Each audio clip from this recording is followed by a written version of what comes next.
Chers amis, bonjour ou rebonjour pour cette deuxième vidéo, vidéo sur la reprise des chapitres 8 à 14 de l'Évangile selon saint Luc, avec 3 questions qui m'ont été posées auxquelles je vais essayer de donner des éléments de réponse.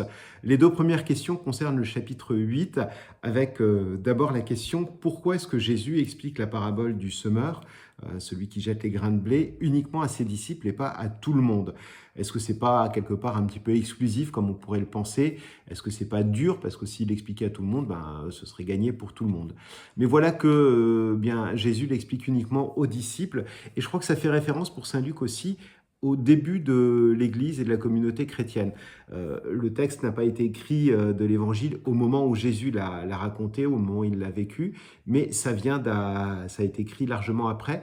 Et donc, saint Luc a vécu les débuts de l'Église avec toutes ces personnes qui ont refusé la parole de Dieu quand elle a été annoncée. On pense aux scribes, aux pharisiens, à ceux qui ont fait condamner Jésus. Seuls les disciples l'ont cru.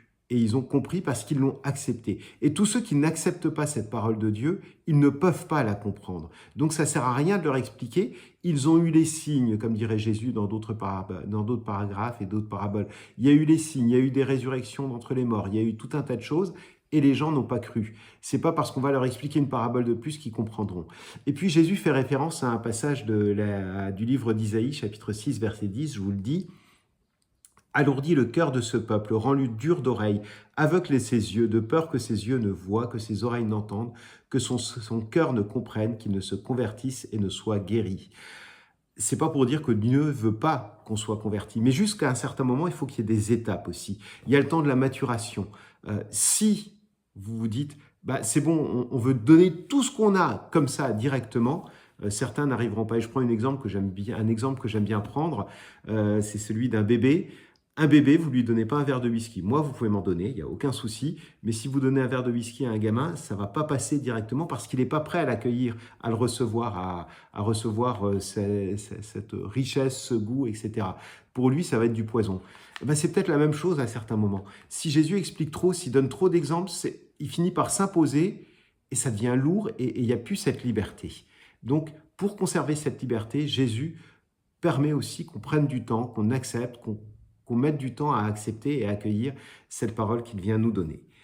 La deuxième question sur le chapitre 8, c'est celle de la rupture avec sa famille. Pourquoi est-ce que Jésus dit ma famille, ce n'est pas ma famille de sang, mais ce sont ceux qui écoutent la parole de Dieu. Donc je vous avais dit, et je pense que c'est quelque chose qui est essentiel, c'est la question de l'écoute qui procure de la joie dans ces chapitres 8 à 14. Je crois qu'en fait, il n'y a pas de rupture. Parce que Marie et la famille de Jésus sont là, et ils entendent la parole de Dieu. Donc, il n'y a pas de rupture pour eux. Eux, ils font partie aussi, doublement, j'oserais dire, de cette famille. Mais Jésus étend cette famille. Il ne veut pas simplement la limiter à ceux qui sont de son sang, à cette tradition qui est un petit peu juive. Je suis le fils de David, etc. Mais il entre dans une relation et une vérité de la relation et de la famille qui est beaucoup plus large et qui est centré sur la parole de Dieu. On en revient à écouter la parole de Dieu et la mettre en pratique. Donc on a cette ouverture, j'oserais dire, de la famille, plutôt que simplement une rupture comme on pourrait l'imaginer. Et puis une autre question par rapport au chapitre 9, où Jésus dit à ses disciples, si vous entrez dans un village et qu'on ne vous accueille pas, eh bien secouez la poussière de vos pieds, ce sera un témoignage contre eux. Et puis la personne qui me posait la question me disait mais Jésus n'a pas non plus consenti à ce que l'homme qui a été guéri au chapitre 8, celui dont il a éloigné tous ces démons en les envoyant dans les ports qui se sont jetés dans la mer, que cette personne le suive. On a l'impression d'une dureté de Jésus. Oui, il y a une sorte de dureté d'un côté, parce que Jésus nous dit, mais cette parole de Dieu, cette vie, cet amour de Dieu, il est sérieux et il faut que vous soyez responsable. Il faut que vous acceptiez d'accueillir cette parole de Dieu. On en revient à celui qui accueille la parole de Dieu, qui l'écoute et qui la met en pratique. Il faut que vous soyez capable de l'accueillir. Si vous ne l'accueillez pas, moi je peux rien parce que je vous veux libre. Voilà. Et puis, un petit peu plus loin, on l'aura dans les chapitres suivants, Jésus nous rappellera bien que c'est Dieu sauve. Aucun homme ne peut se sauver lui-même. C'est Dieu qui sauve et c'est à Dieu qu'il faut qu'on fasse confiance. Donc, tout ne dépendra pas de l'accueil que nous on fait, de ce que les disciples font, c'est Dieu qui agira dans le cœur de chacun. Mais cette question de la responsabilité personnelle. Et puis, par rapport à cet homme dont Jésus dit, ben non, je ne veux pas qu'il me suive, reste ici et annonce ici la bonne nouvelle. Je crois que c'est une invitation pour nous aussi à annoncer la bonne nouvelle. On aurait tous envie, à certains moments, dans le feu de l'action, dans la joie débordante d'être sauvé, d'être transformé, de se dire, bah oui, c'est bon, on va y aller, on va tout transformer, on va tout changer et on va changer toute notre vie. Jésus nous dit, non, je ne te demande pas de tout changer, je te demande de te convertir, c'est-à-dire de vivre autrement là où tu es.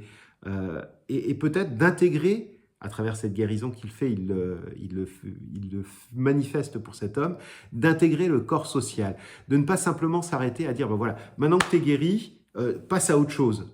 Maintenant, là où tu es, témoigne comme tu es, annonce là où tu es. Et puis, j'oserais presque dire, c'est une manière de laisser cet homme encore libre, de ne pas le mettre sous la domination de Jésus. Alors, je sais que c'est peut-être bizarre de parler comme ça, mais Jésus ne voudrait pas que cet homme qui a été sous la domination des puissances maléfiques, tout d'un coup dise, ben voilà, maintenant il est sous la domination de Jésus. En fait, il passe d'une possession à une autre. Là, vis librement ta vie, et peut-être qu'un jour tu choisiras. Et puis le dernier argument, c'est que Jésus, là, se retrouve, entre guillemets, à l'étranger. Il se retrouve dans un territoire de la Décapole qui n'est pas un territoire d'Israël. Et donc, son message, il est adressé avant tout aux Juifs.